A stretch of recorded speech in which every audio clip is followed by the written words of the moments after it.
Assalamualaikum. Selamat pagi teman-teman. Kami dari kelompok 3 ingin mempresentasikan apa yang telah kami buat belakangan hari kemarin, yaitu materi dengan judul Perspektif Komunikasi dan Public Relations terhadap polemik peraturan PSBB antara Kemenhub dan Kemenkes. Sebelum masuk ke materi, di sini saya ingin memperkenalkan teman-teman saya terlebih dahulu. Di sebelah kanan ada Mauladiansyah Hernanda Ramon, di sebelah kiri ada Arthur Bremarifa, sebelah bawah kanan ada Afisana Humam, sebelah bawah kiri ada Amelia Putri, dan yang terakhir ada saya sendiri, Esa Muhammad. Dalam materi kita kali ini, terdapat table of content yang berisikan pendahuluan, tinjauan pustaka, pembahasan, dan penutup. Oke, untuk mempersingkat waktu, dipersilakan untuk Saudari Amel. Nah, pada kesempatan kali ini kita juga akan membahas terkait latar belakang, pembahasan, lalu teori, di mana teori tersebut dapat menganalisa dan juga mengenai persoalan dalam studi kasus kami. Di dalam latar belakang, kita semuanya telah mengetahui terkait komunikasi. Komunikasi adalah narah hubung setiap manusia dalam berinteraksi. Di dalam komunikasi tidak luput terjadi yang namanya hambatan-hambatan yang kemudian menggagalkan proses penyampaian pesan, yang kemudian juga berimpact pada citra negatif yang dibangun oleh komunikator dan juga organisasi, perusahaan, pemerintahan yang diwakilinya. Nah, berkaitan dengan identifikasi citra, itu sangat identik dengan yang namanya public relation atau hubungan masyarakat atau humas.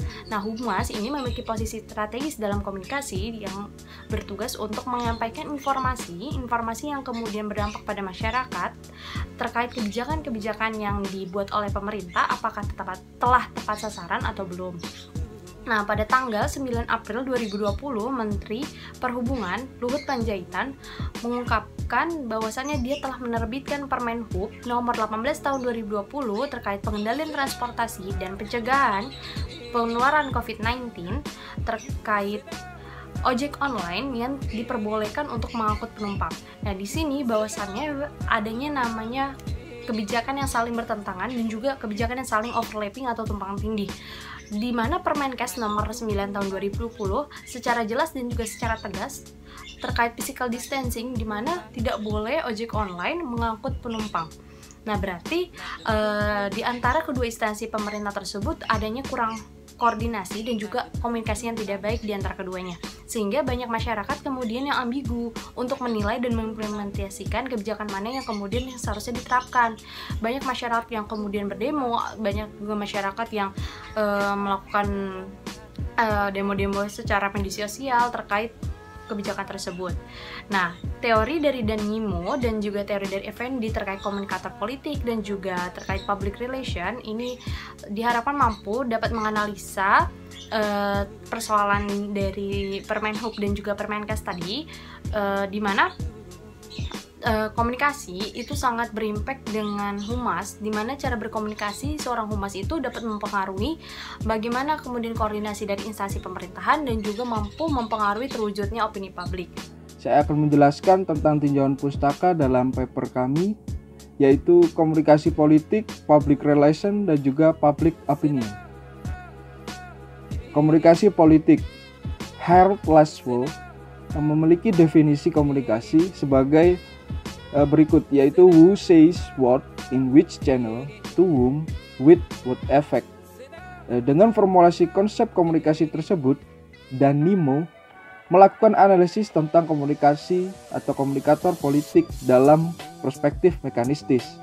Bagian-bagian tersebut adalah: pertama, komunikator politik, yaitu siapa, pesan-pesan apa, berkata apa, media komunikasi politik melalui saluran apa, khalayak politik kepada siapa, dan juga efek politik atau bagaimana efeknya.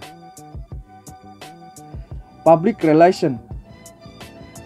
Effendi dalam Sumarto 2016 mengatakan bahwa hubungan masyarakat adalah komunikasi dua arah dengan publik secara timbal balik dalam rangka tujuan atau mendukung fungsi dan tujuan manajemen dengan meningkatkan pembinaan kerjasama dan pemenuhan kepentingan bersama.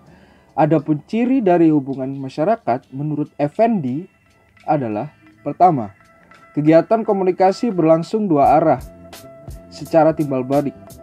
Kedua, penunjang tercapainya tujuan yang ditetapkan atau dalam organisasi. Dan ketiga adalah operasionalisasi humas, yaitu membina hubungan harmonis dan menghindari rintangan psikologis dari pihak organisasi dan publik. Opini publik. Opini publik adalah kumpulan pendapat orang mengenai hal ihwal yang memengaruhi atau menarik minat komunitas. Danimo 2005. Proses opini adalah hubungan atau kaitan antara pertama, kepercayaan, nilai, dan usul. Yang kedua adalah kebijakan yang dibuat oleh pejabat terpilih. Proses itu terdiri dari 3 tahap. Pertama, konstruksi sosial, kedua, konstruksi personal, dan juga ketiga adalah konstruksi politik. Mengenai polemik peraturan PSBB antara Kementerian Perhubungan dan Kementerian Kesehatan. Seperti yang kita ketahui, sekarang ini COVID-19 sangat mempengaruhi pemerintahan dan masyarakat di berbagai bidang, seperti ekonomi, kesehatan, pendidikan, dan sebagainya. Dalam hal ini, pemerintah sangat dibutuhkan untuk mengatur dan meminimalisir pembahasan terkait permasalahan terkait dengan COVID-19 dengan membuat keputusan ataupun kebijakan di masyarakat. Dalam hal ini, komunikasi pemerintahan sangat penting dalam membuat suatu keputusan atau kebijakan yang nantinya akan berdampak kepada kehidupan masyarakat. Dalam komunikasi pemerintahan ini, pemerintah dapat memberikan informasi tentang kebijakan kepada masyarakat, dan di samping itu, pemerintah juga dapat mendapatkan informasi dari masyarakat untuk membuat keputusan atau kebijakan, juga informasi tentang dampak dari kebijakan atau peraturan tersebut. Informasi tentang dampak kebijakan tersebut berguna untuk menentukan apakah kebijakan dan peraturan tersebut dapat dilanjutkan, diberhentikan, direvisi, ataupun dimodifikasi. Selanjutnya dalam hal ini, pemerintah membuat kebijakan yang terkait dalam permasalahan COVID-19, yaitu kebijakan mengenai PSBB. PSBB memiliki singkatan yaitu pembatasan sosial berskala besar, di mana hal ini digunakan untuk menekan laju penularan dan penyebaran COVID-19 di Indonesia. Apabila kebijakan tersebut dijalankan, maka sejumlah kegiatan yang melibatkan publik dibatasi, seperti perkantoran ataupun instansi diliburkan. Pembatasan kegiatan keagamaan dan pembatasan transportasi umum. PSBB juga dapat diberlakukan apabila jumlah kasus dan atau jumlah kematian akibat penyakit mengalami peningkatan dan menyebar secara signifikan dan cepat ke beberapa wilayah. Menghadapi permasalahan COVID-19 ini, terdapat lembaga pemerintah yang membuat peraturan dan kebijakan yang terkait dengan permasalahan tersebut, yakni Kementerian Perhubungan dan Kementerian Kesehatan, di mana Kementerian Perhubungan membuat peraturan Menteri Perhubungan atau bisa disebut juga Permenhub nomor 18 tahun 2020, di mana isi peraturan tersebut yaitu membuka peluang pada ojek online untuk tetap membawa penumpang di masa PSBB.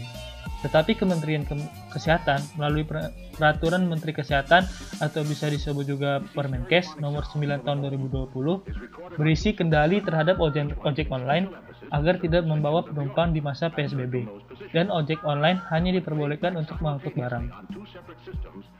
Jika kita lihat di sini, peraturan antara Kementerian Perhubungan dan Kementerian Kesehatan sangat kontradiktif, mengingat bahwasannya kedua lembaga itu berasal dari pemerintahan yang seharusnya saling berkomunikasi dan membuat satu keputusan atau kebijakan yang disetujui bersama-sama.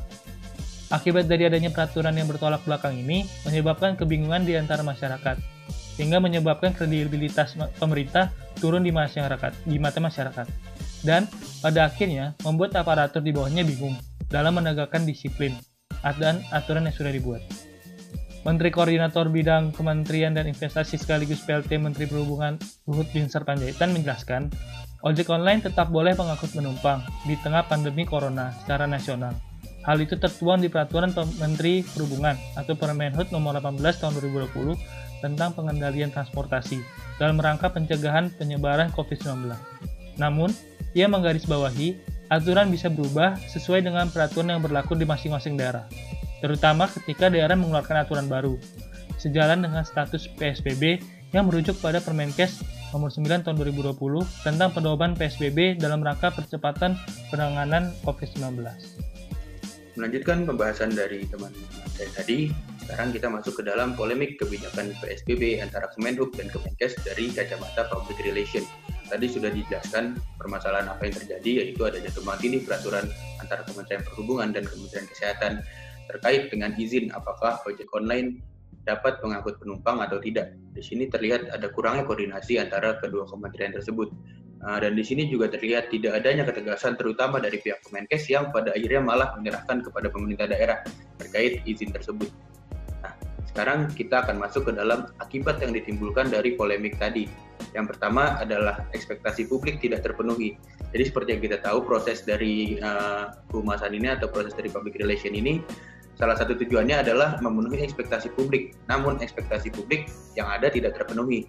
Karena ekspektasi publik yang ada, publik berekspektasi bahwa pemerintah harus bisa mengeluarkan kebijakan yang dapat membantu memutus mata rantai penyebaran COVID-19. Sayangnya pemerintah malah mengeluarkan kebijakan yang tumpang tindih dan terkesan tidak matang antara satu kementerian dengan kementerian yang lain. Hal ini jelas menyebabkan kekecewaan masyarakat karena kebijakan yang dikeluarkan sangat tidak sesuai dengan ekspektasi. Lalu, akibat kedua yang ditimbulkan adalah adanya opini negatif dari masyarakat. Jadi karena kebijakan yang tidak tepat sasaran atau tumpang tindih ini, opini yang berkembang di tengah masyarakat pun semakin tidak terkontrol dan kebanyakan opininya negatif. Jadi secara garis besar opini yang berkembang di masyarakat adalah pemerintah dinilai tidak siap dalam menangani pandemi ini apabila dilihat dari tidak adanya atau kurangnya koordinasi antara satu kementerian dengan kementerian yang lain. Peraturan Menteri Perhubungan yang keluar setelah peraturan Menkes ini dinilai sangat aneh karena bukan hanya peraturan ini keluar setelah adanya pedoman, tetapi tiba-tiba muncul dan mengeluarkan peraturan yang kontradiktif dari peraturan sebelumnya. Ya, dan selanjutnya apabila kita melihat dari konteks public relation, kita harus melihat feedback dari masyarakat yang menjadi objek dari komunikasi yang dilakukan. Nah, di dalam kasus ini yang terjadi adalah masyarakat kebingungan. Masyarakat tentu kebingungan, pertama kebingungan harus mematuhi aturan yang mana. Itu yang paling penting, dan pada akhirnya masyarakat kebingungan apa yang terjadi di dalam pemerintahan itu sendiri. Kenapa bisa sampai tidak ada koordinasi di dalam mengeluarkan kebijakan. Dan akibat yang terakhir adalah polemik ini dapat membangun citra negatif terhadap pemerintah. Citra negatif terutama terhadap pemerintahan sekarang dalam konteks eksekutif. Citra negatif tersebut akan terus menempel terutama ketika kita menyoroti kabinet ini karena seringkali tidak sesuai dengan ekspektasi publik. Dan ditambah sekarang terlihat tidak adanya koordinasi antar kementerian dalam masa-masa genting seperti sekarang. Presiden menurut saya harus cepat turun tangan dan menengahi polemik antar kementerian ini apabila tidak ingin citra kabinetnya semakin buruk di mata masyarakat. Setelah teman-teman saya memaparkan materi mereka, telah sampailah kita pada penghujung materi, yaitu bagian kesimpulan. Konsepsi terkait komunikasi yang dijelaskan oleh Danimo merupakan perihal terkait poin-poin penting yang perlu dipenuhi dengan baik, yang hal itu berimplikasi pada hasil komunikasi. Pertanyaan terkait siapa, berkata apa, melalui saluran apa, kepada siapa, dan bagaimana efeknya merupakan poin-poin penting yang perlu terpenuhi dengan baik apabila yang kita inginkan adalah komunikasi dengan baik pula. Sedangkan hubungan masyarakat menurut Effendi adalah perihal terkait timbal balik. Timbal balik yang dimaksudkan di sini adalah timbal balik antara pemerintah dan juga masyarakat. Nah, korelasinya dengan komunikasi adalah ketika komunikasi berjalan dengan baik dan semuanya berjalan secara sistematis dan tidak ada yang terlewati, maka sudah dapat dipastikan bahwa hubungan masyarakat pun akan terbentuk dengan baik pula. Nah, setelah hubungan masyarakat terbentuk dengan baik pula, maka akan terbangun opini publik yang baik. Nah, jadi korelasi ketiga perihal ini merupakan tiga hal yang tidak bisa dipisahkan gitu loh. Jadi ketika salah satu dari tiga ini berjalan dengan buruk, maka sudah dapat dipastikan akan berimplikasi kepada tahapan selanjutnya. Semisal, dalam komunikasi sudah buruk, maka sudah dapat dipastikan bahwa hubungan masyarakatnya pun tidak tercapai alias buruk. Dan yang terakhir, opini publik yang terbentuknya pun buruk dan tidak sesuai dengan ekspektasi gitu. Nah, jika dikaitkan dengan studi kasus kita kali ini, yaitu kebijakan PSBB,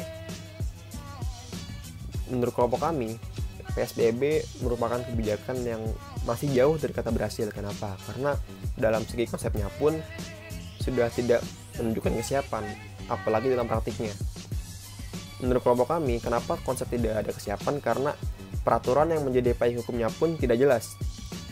Peraturan yang dikeluarkan oleh Kemenhub kontradiktif dengan peraturan yang dikeluarkan oleh Kemenkes. Dalam hal ini, sudah terlihat jelas bahwa poin penting menurut Danimo, tepatnya pada poin salur pesan yang disampaikan, tidak terpenuhi dengan baik karena pesan mereka berdua tidak jelas, sehingga hasil komunikasinya pun tidak tersampaikan dengan baik, sehingga hal ini berimplikasi kepada hubungan masyarakat yang pada akhirnya mengalami kebingungan. Mereka pasti akan melakukan hal yang menurut mereka ini benar gitu, karena adanya dua payung hukum yang kontradiktif, jadi tidak tahu mana yang benar sesungguhnya. Nah, karena hubungan masyarakat dan pemerintah buruk, jadi masyarakat merasa benar dan pemerintah merasa hal itu salah, jadi tidak bisa dibenarkan mana yang benar dan mana yang salah gitu loh. Nah, dan efek akhirnya adalah opini publik yang terbentuk pun akan buruk. Di sini masyarakat akan berasumsi bahwa pemerintah tidak siap untuk menangani COVID-19 ini, dan pemerintah pun belum mempunyai nilai yang cukup gitu loh buat atau modal untuk menangani COVID-19 ini. Nah, jadi miskonsepsi yang tercipta di masyarakat akan menimbulkan stigma negatif ke pemerintah. Wassalamualaikum warahmatullahi wabarakatuh. Terima kasih semuanya. Semoga kita sehat Selalu.